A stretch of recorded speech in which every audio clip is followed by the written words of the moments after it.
for so long. I've been trying to get you out of my head. Oh yeah.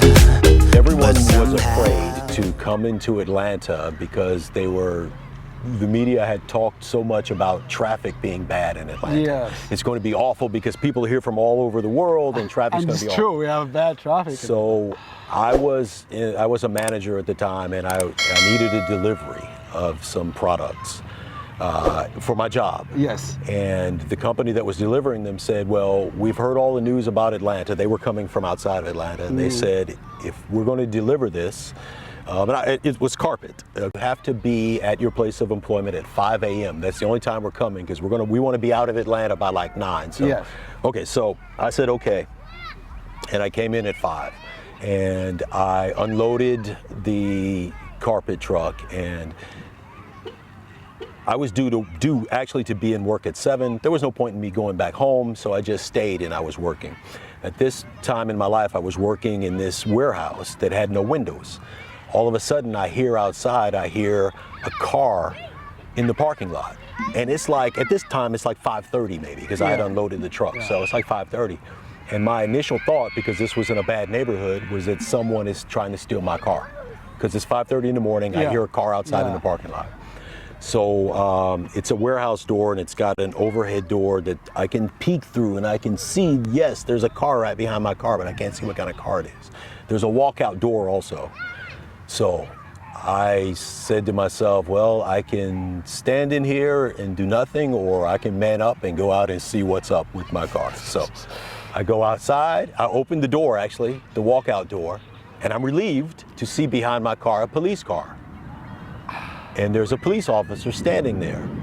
And the officer says something to me that I can't understand. I didn't understand what he was saying. He kind of mumbled when he talked. Yeah. And I was like, what? What? And then he said it again, and I really couldn't understand him. But you walked through. At this time, no, we're just standing he's probably 6 feet away from me. Okay.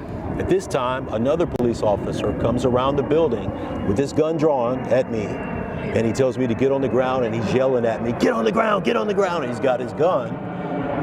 And the officer who's close to me, 6 feet away, he never drew his weapon.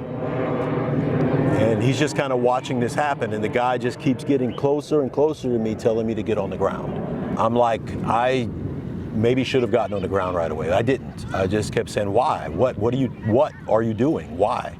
And he's closer and closer, and he's probably 3 feet away from me with a gun in my face at this point. So, and I can tell he's scared. He's like, he's shaking. So I'm thinking this guy's going to shoot me.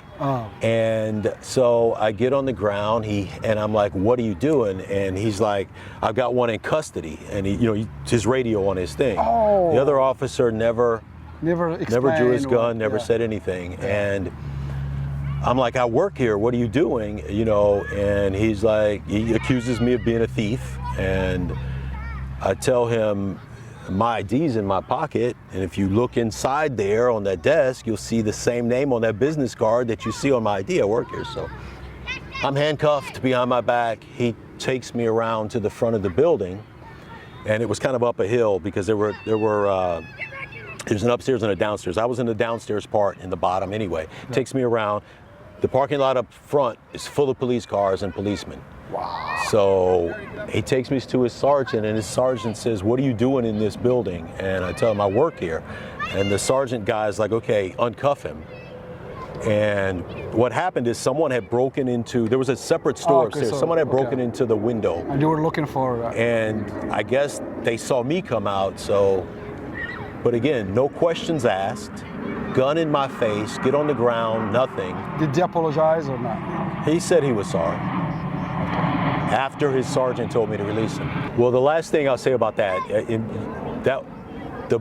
the cop who never drew his weapon and who was just trying to talk to me was black. The other cop who came around and just sees me, just my presence, is the one with the gun who's in my face.